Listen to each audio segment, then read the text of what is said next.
चुनावी शोर शराबे से दूर आज हम राजनीति की एक प्रयोगशाला को समझेंगे। उत्तर प्रदेश की बख्शी का तालाब विधानसभा सीट। ये वो जगह है जहां जमीनी हकीकत, लोगों की उम्मीदें और चुनावी आंकड़े मिलकर एक ऐसा ब्लूप्रिंट बनाते हैं जो दिखाता है कि चुनाव सिर्फ लड़े नहीं जाते बल्कि उन्हें वैज्ञानिक तरीके से जीता या हारा जाता है। चलिए इस पूरे ताने बाने को परत दर परत खोलते हैं। तो सबसे पहले ये समझते हैं कि ये चुनावी मैदान है कहाँ। बख्शी का तालाब लखनऊ जिले का वो हिस्सा जहाँ शहर की तेज रफ्तार और गांव की शांत जमीन एक दूसरे से मिलती हैं। ये सेमी अर्बन और ग्रामीण इलाका है जिसकी अपनी एक अलग राजनीतिक नब्ज है। हमारी पूरी पड़ताल, हमारा सारा विश्लेषण इसी जमीन पर टिका होगा। आज की हमारी ये पूरी बातचीत 5 हिस्सों में बटी है। सबसे पहले हम जमीन की मिट्टी और वहां के वोट के मिजाज को समझेंगे। फिर जनादेश के आंकड़ों में छिपे संदेश को पढ़ने की कोशिश करेंगे। उसके बाद नतीजों के पीछे की असल वजह यानी क्यों को जानेंगे। और देखिए, बात सिर्फ समस्या बताने पर खत्म नहीं होगी। हम एक ठोस गवर्नेंस ब्लूप्रिंट और उसे जमीन पर उतारने के एक्शन प्लान पर भी विस्तार से चर्चा करेंगे। तो चलिए पहले पड़ाव पर चलते हैं, जमीन और वोट। क्योंकि असल राजनीति की शुरुआत चुनावी नारों से नहीं बल्कि लोगों की रोजमर्रा की जिंदगी, उनकी परेशानियों और उनकी उम्मीदों से होती है। तो बख्शी का तालाब की जमीनी हकीकत क्या है? यहाँ के लोगों की सबसे बड़ी चिंताएं क्या हैं?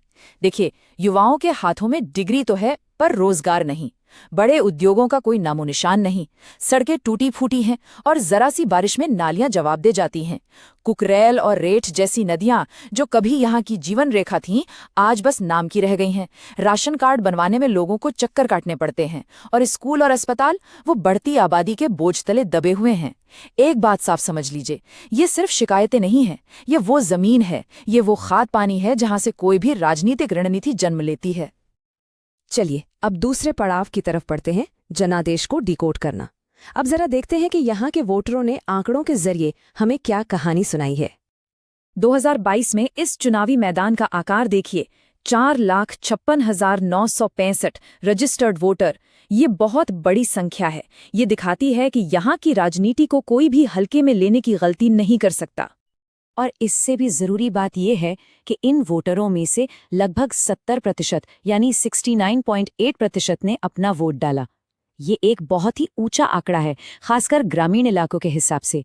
इसका सीधा मतलब है कि यहाँ के लोग राजनीतिक रूप से जागरूक हैं। वो चुप नहीं बैठते, वो अपना फैसला सुनाते हैं।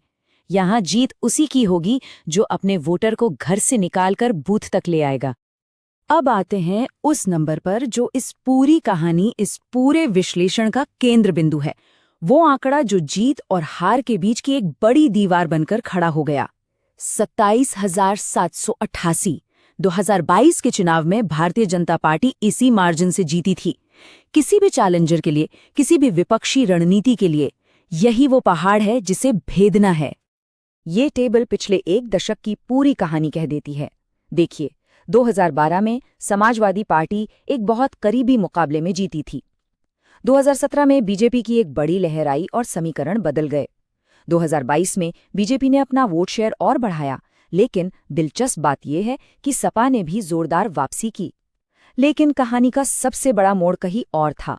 वो था बीएसपी के वोट शेयर में, जो कभी लगभग 30% हुआ करता था, वो गिरकर सिर्फ 11% पर आ गया। ये गिरावट ही 2022 के नतीजों की चाबी है। इसने विपक्ष के वोटों को बुरी तरह बिखेर दिया, जिसका सीधा फायदा सत्ताधारी पार्टी को मिला। और यहीं हमारे संविधान का एक बड़ा मूल्य सामने आता है, एक सूचित और जिम्मेदार नागरिक संवाद।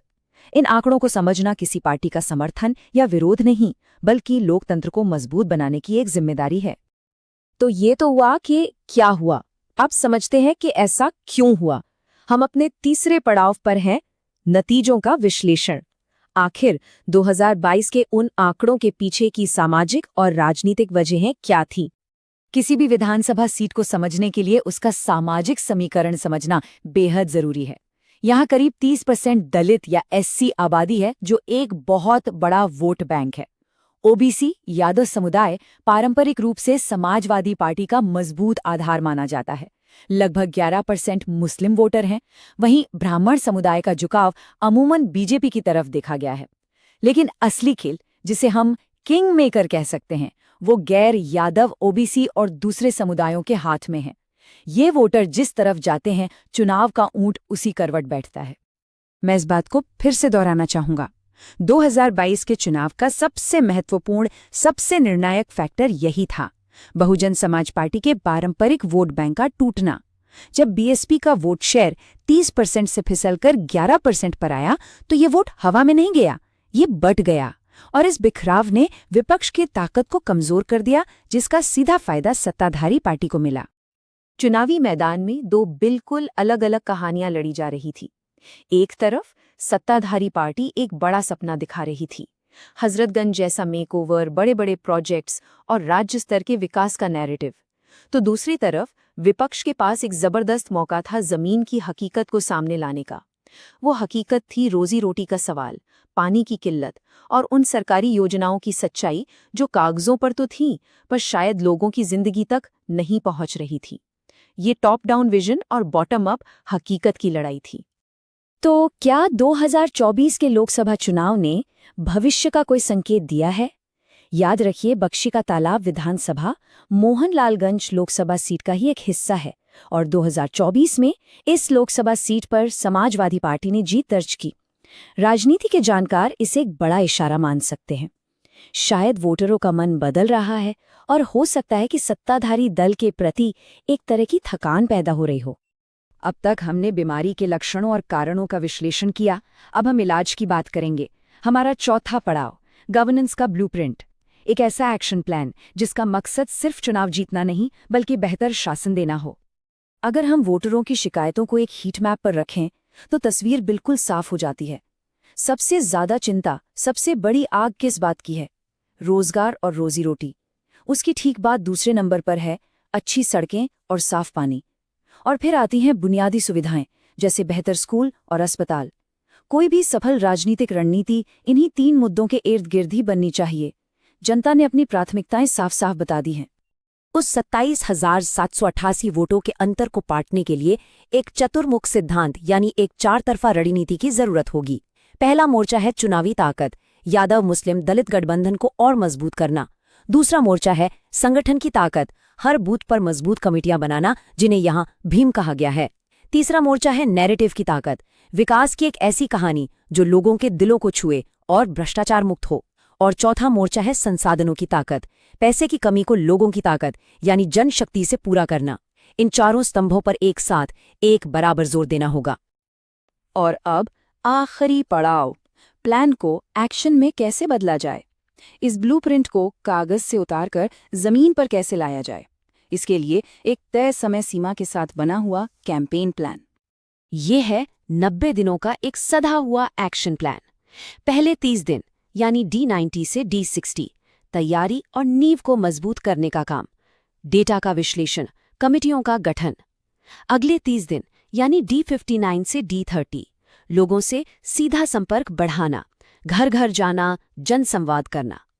फिर D29 से D10 तक कैंपेन को पूरी ताकत से उसकी पीक पर पहुंचाना, गांव-गांव यात्राएं, डिजिटल प्रचार।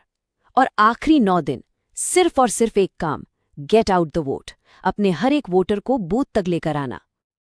आज की लड़ाई सिर्फ जमीन पर नहीं बल्कि डिजिटल दुनिया में भी लड़ी जाती है।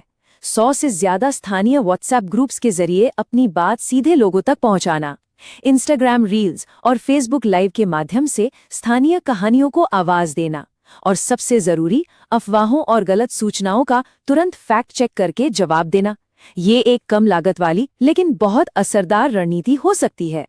लेकिन यहाँ एक बात का ध्यान रखना बेहद जरूरी है। भारत के डेटा प्रोटेक्शन कानून के तहत हर नागरिक की प्राइवेसी और सहमति का सम्मान सर्वोपरि है।